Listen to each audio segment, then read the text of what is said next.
سيئات أعمالنا من يهد الله فلا مضل له ومن يضلل فلا هادي له ونشهد أن لا إله إلا الله وحده لا شريك له ونشهد أن سيدنا ومولانا محمدا عبده ورسوله صلى الله عليه وعلى آله وأصحابه وسلم تسليما كثيرا كثيرا.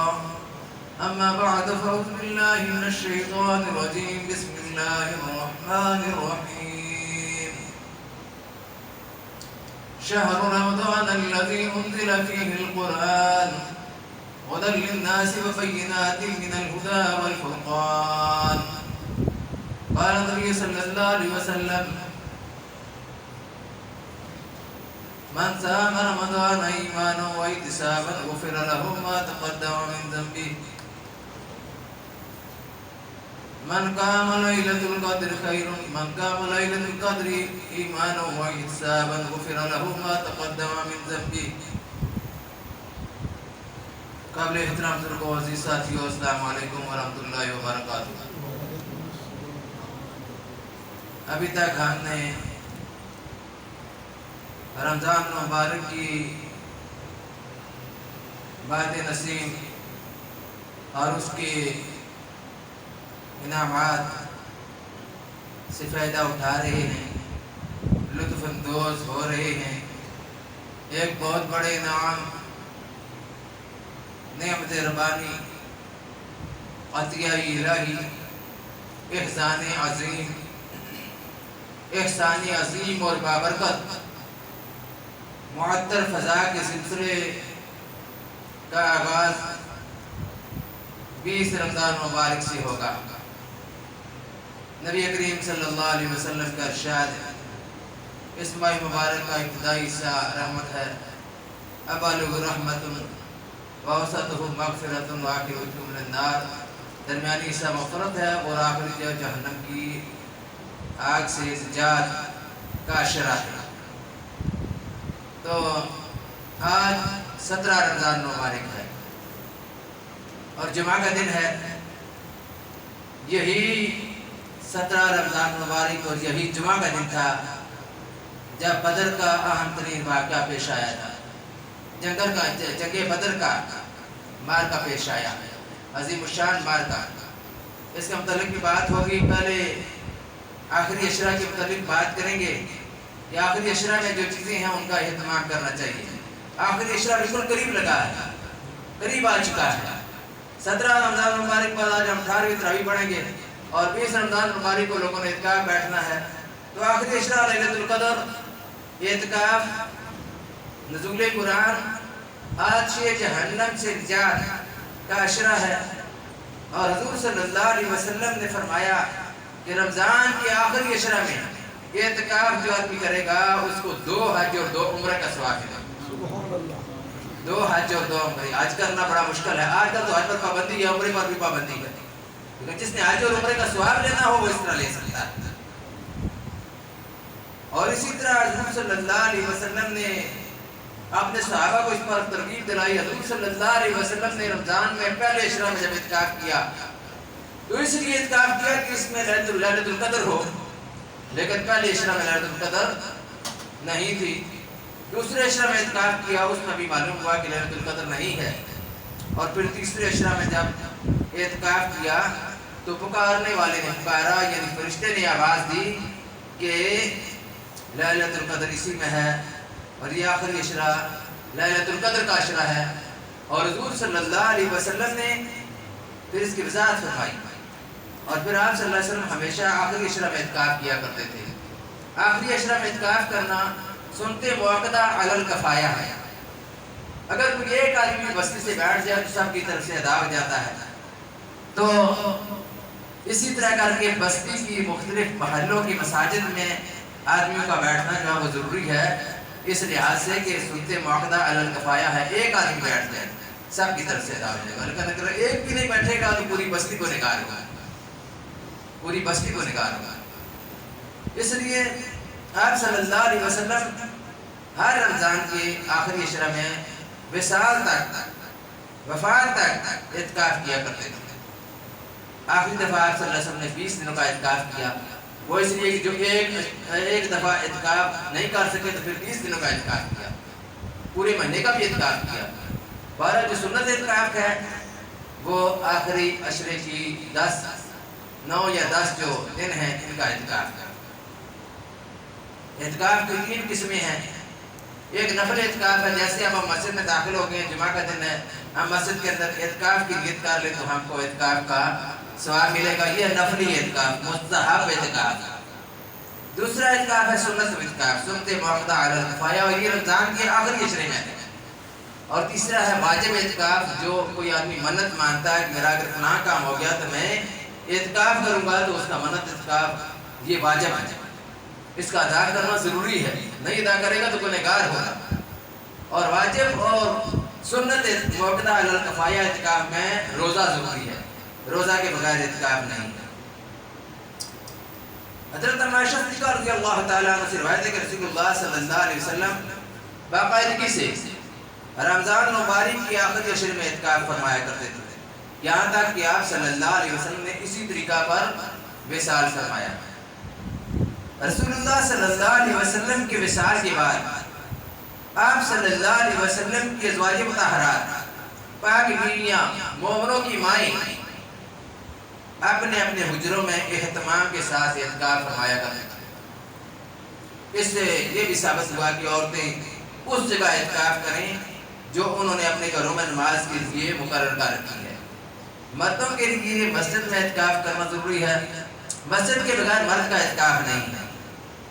اور پھر اعتکاف کا بھی اجر و ثواب اس لحاظ سے ہے کہ جو آدمی خانہ کعبہ مسجد حرام میں اعتکاف کرتا ہے اس کا بہت زیادہ ثواب ہے۔ کوئی آدمی چلا گیا عمرہ کرنے کے لیے، وہاں پر اس کو یہ دن آ گئی تو اس کو پھر وہاں پر اعتکاف کا موقع ملے تو اس کا اعتکاف سب سے افضل اعتکاف ہے۔ دوسرے نمبر پر مسجد نبوی میں اعتکاف بیٹھنے کا ثواب ہے۔ تیسرے نمبر پر بیت المقدس مسجد اقصی جہاں پر یہودیوں کا قبضہ ہے وہاں پر بیٹھنے کا اعتکاف کا ثواب ہے۔ چوتھے نمبر پر مسجد قباء میں اعتکاف بیٹھنے کا ثواب۔ اس کے بعد پھر اپنے گاؤں کی جامعہ مسجد میں بیٹھنے کا ثواب، اعتکاف کا زیادہ ہے۔ اس کے بعد پھر عام مساجد دیکھیں، ان میں بھی اس بات کا خیال رکھا جائے گا کہ جن مساجد میں باقاعدگی کے ساتھ باجماعت نماز ادا ہوتی ہو وہاں پر اعتکاف کریں۔ جامعہ مسجد میں اعتکاف کا یہ فائدہ ہوتا ہے کہ جمعہ کے لیے کسی دوسری جگہ سے چل کر نہیں آنا پڑتا، اس کو وہاں پر ہی جانا پڑتا ہے جس جگہ اس نے اعتکاف کیا ہوگا۔ تو اس لیے زیادہ موزوں اور زیادہ بہتر یہی ہے۔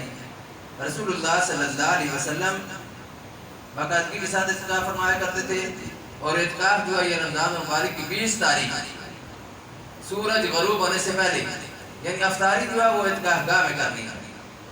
سورج غروب ہونے سے پہلے اعتکاف کرنے والی عورتیں ہوں یا اعتکاف کرنے والے مرد ان کو اپنی اعتکاف گاہ کے اندر موجود ہونا چاہیے۔ تو اعتکاف کس لیے کیا جاتا ہے؟ یہ بھی لیلۃ القدر کے لیے کہ لیلۃ القدر میں جائے، لیلۃ القدر کی تلاش کیجیے، اور اس کا جو لیلۃ القدر اس کے متعلق رسول اللہ صلی اللہ علیہ وسلم نے فرمایا ہے کہ یہ رمضان کی تاک راتوں میں تلاش کرو۔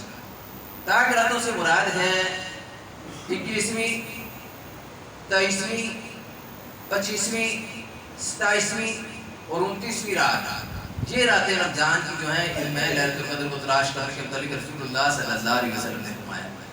اب بعض جگہوں پر پوری دنیا میں اس دن لیلۃ القدر ہوتی ہے جس دن ہماری لیلۃ القدر نہیں ہوتی، تو اسی لیے اعتکاف کا یہ فائدہ ہے کہ اعتکاف کرنے والا پورے 10 دن لیلۃ القدر کی راتوں کو سمجھ کر گزارے کہ آج لیلۃ القدر ہوگی، آج لیلۃ القدر ہوگی، اس طرح سے تو گزارے۔ وہ جتنی بھی اس میں عبادت کرے گا اس میں اس کو لیلۃ القدر میں کھڑے ہونے کا اجر و ثواب ملے گا۔ حضرت ابن عباس رضی اللہ عنہ روایت کرتے ہیں کہ رسول اللہ صلی اللہ علیہ وسلم نے فرمایا اعتکاف کرنے والا گناہوں سے بچا رہتا ہے، اور اس کے لیے بغیر کیے بھی اتنی ہی نیکیاں لکھی جاتی ہیں جتنی کہ کرنے والے کے لیے لکھی جاتی ہیں۔ تو اس میں ایک یہ کہ جو آدمی اعتکاف کرتا ہے وہ غیبت سے، جھوٹ سے اور بد کلامی وغیرہ سے محفوظ رہتا ہے۔ پھر جو آدمی نیکیوں کے کام کرتے ہیں، جنازوں میں شرکت کرتے ہیں، بیمار پرسی کرتے ہیں اور نیک کام کرتے ہیں، غریبوں کی مدد کرتے ہیں، اس نے کرنی نہیں تھی بے شک جب اعتکاف نہ بیٹھا ہوتا، لیکن جب یہ اعتکاف بیٹھ گیا ہے تو وہ ساری نیکیاں جو دوسرے بندے باہر کر رہے ہیں وہ ساری نیکیاں اس کے نامہ اعمال میں درج کی جائیں. سبحان اللہ، اتنا بڑا انعام. ہر کام تو نہیں آدمی کر سکتا کہ ہر نیکی آدمی کر سکے، لیکن جو اعتکاف بیٹھا ہوا ہے اس کو جتنے بھی نیک کام لوگ باہر کر رہے ہیں وہ سارے نیک کام کرنے کا ثواب اس کے نامہ اعمال میں درج کیا. تو حضرت عائشہ صدیقہ رضی اللہ تعالیٰ عنہ فرماتی ہیں کہ رسول اللہ صلی اللہ علیہ وسلم جتنی عبادت رمضان کے آخری عشرہ میں کرتے تھے اتنی عبادت دوسرے دونوں عشروں میں نہیں کرتے تھے، بلکہ ایک حدیث میں آتا ہے کہ آپ صلی اللہ علیہ وسلم اپنا لنگوٹ کس لیا کرتے تھے، اپنا تہمت کس لیا کرتے تھے، اور آخری عشرے کی راتوں میں خود بھی جاگتے اور گھر والوں کو بھی جگاتے کہ تم بھی جاگو اور عبادت کرو. ساری رات جا کر عبادت کرتے کہ اب رمضان کے جانے کا وقت آ گیا ہے، اب رمضان کا عشرہ آخری جو ہے بھی آخر لا گیا ہے، تو اس لیے زیادہ سے زیادہ محنت کریں، زیادہ سے زیادہ تیاری کریں. تو ایک نبی حدیث کا خلاصہ کچھ اس طرح ہے کہ جو شخص اللہ تعالیٰ کے لیے ایک دن کا اعتکاف کرتا ہے تو اللہ تعالیٰ جہنم کو اس سے زمین و آسمان کے فاصلے سے 3 گنا دور کر دیتا ہے، یعنی جہنم سے اس کا کوئی واسطہ باقی نہیں رہتا. ایک دن اعتکاف کا اتنا بڑا ثواب، تو جو آدمی 9 دن یا 10 دن اعتکاف کرے گا اس کو کتنا بڑا اجر و ثواب ملے گا. اسی لیے کہ آج یہ جہنم سے نجات کا عشرہ ہے. تو اس مہینے میں نوافل کی کثرت کرنی چاہیے، نوافل زیادہ ادا کرنے چاہیے. رسول اللہ صلی اللہ علیہ وسلم نے ارشاد فرمایا ہے کہ اللہ تعالیٰ اپنے بندوں کے کسی عمل سے اتنا مہربان نہیں ہوتا، اتنا خوش نہیں ہوتا جتنا کہ نوافل کی 2 رکعت پر. نوافل کی 2 رکعت پر یہ اسی طرح ہے کہ اللہ نے یہ فرض تو نہیں کیے، آدمی مرضی اپنی سے پڑھتا ہے تو اللہ اتنا زیادہ خوش ہوتا ہے کہ میں نے اس کو پر فرض بھی نہیں کیے پھر بھی یہ پڑھ رہا ہے، تو اس لیے اس کو اتنا بڑا اجر و ثواب ملتا ہے. اب جو تراویح ہے اس کا کتنا بڑا اجر و ثواب ہے. تراویح کی نماز سستی، کاہلی، غفلت کی وجہ سے ادا نہیں بات ہو. بعض لوگ یہ سمجھتے ہیں کہ یہ تو نوافل ہیں، یہ تو پڑھنے تو ثواب ہے، نہ پڑھنے تو کب گناہ ملتا ہے. بھائی گناہ ملتا ہے، اس کو اگر عادت نہ لیں، چھوڑ دیں. کبھی ترک نہیں کیا گیا تراویح کو کسی زمانے میں. حضرت عمر فاروق رضی اللہ تعالیٰ کے زمانے میں صحابہ کرام کے جمع اور اتفاق سے تراویح کی نماز کو جاری ساری کیا گیا. حضرت ابی بن کعب رضی اللہ تعالیٰ عنہ کو امامت کے لیے کھڑا کیا گیا اور ان کی امامت میں صحابہ کرام کو جمع کیا گیا اور تراویح کی نماز باقاعدگی سے ادا کی گئی. آج بھی خانہ کعبہ سے لے کر جکر کی اس جامعہ مسجد تک اور اس مسجد سے لے کر خانہ کعبہ تک کوئی بھی اختلاف نہیں کرتا کہ تراویح کی نماز نہیں ہے یا یہ نہیں ادا کرنی چاہیے. تمام فرقے، تمام مسلک اس بات پر متفق ہیں اور متحد ہیں کہ تراویح کی نماز ادا کرنی چاہیے، اور نہ چھوڑنے پر بھی، اور اس کو چھوڑنے پر بھی جو آدمی چھوڑتا ہے بغیر عذر کے، بغیر وجہ کے تراویح کی نماز چھوڑ دینا گناہ کبیرہ ہے. اس کی عادت ڈال لینا اور بڑا گناہ ہے کہ اس کو یہ سمجھنا کہ شاید یہ آئے نہیں. بھائی یہ مہینہ مغفرت کا مہینہ ہے، بخشش کا مہینہ ہے، اس لیے تو ایک ایک لمحے کو قیمتی جاننا چاہیے. اپنی کھیلوں کو بند کرنا چاہیے، اپنے تمام پروگرام کو منسوخ کرنا چاہیے. بعض لوگ جو ہے وہ اپنے گھر بار تک ٹھپ کر دیتے ہیں. ایک پٹھان کو دیکھا کہ وہ رمضان مبارک کے 4 دن پہلے اپنی ریڈی کو بند کر رہا ہے جس پر وہ گنے کا جوس بیچتا ہے. تو اس سے ہم نے پوچھا کہ تم بند کر رہی ہو، کیوں بند کر رہی ہو؟ اب تو گرمیاں آ رہی ہیں، یہ تمہارے سیزن کا وقت ہے. اس نے کہا ہم 11 مہینے کمائی کرتے ہیں، 1 مہینے نہیں کرتے، 1 مہینے ہم اللہ کو یاد کرتے ہیں. 1 مہینہ ہم نے اللہ کے لیے رکھا ہوا ہے، 11 مہینے کماتے ہی رہتے ہو. تو 1 مہینہ اللہ کی عبادت کر لو. غفلت میں وقت گزارتے ہیں، موبائل کی طرف کوئی لگا ہوا ہے، کوئی جو ہے وہ کھیل تماشے کی طرف لگا ہوا ہے، طرح طرح کی اپنی مصروفیات جان بوجھ کر بنائی ہوئی ہیں، ان سے جان چھڑانی چاہیے. اپنے آپ کو اس کام کے لیے وقف کرنا چاہیے. سب صالحین سے پتہ چلتا ہے کہ پتہ نہیں کتنے کتنے قرآن مجید وہ اس مہینے میں پڑھا کرتے تھے اور ختم کرتے تھے، اس لیے کہ اس کا اجر و ثواب بے شمار ہے. اور یہ وہ مہینہ ہے جس میں رسول اللہ صلی اللہ علیہ وسلم نے فرمایا ہے، پچھلے جمعہ یہ حدیث بیان کی گئی تھی کہ آپ صلی اللہ علیہ وسلم نے فرمایا کہ جبریل علیہ السلام نے بددعا دی کہ وہ آدمی ہلاک ہو، وہ آدمی خاک آلود ہو، ذلیل ہو، لعنت زدہ ہو جو آدمی اس مہینے کو پائے اور پھر بھی جنت حاصل نہ کر سکے، مغفرت اپنے یہاں کرا سکے. تو مغفرت کرنے کے لیے بہت کچھ چاہیے، اس لیے اس مہینے میں محنت کریں، کوشش کریں، اس کا بھرپور فائدہ اٹھائیں. پوری امت کا جماعت اتفاق ہے کہ تراویح کی نماز جو ہے یہ ضروری ہے، اس سے انکار نہیں ہے، یہ سنتے موقع الکفایہ ہے. اور پھر اسی طرح سیر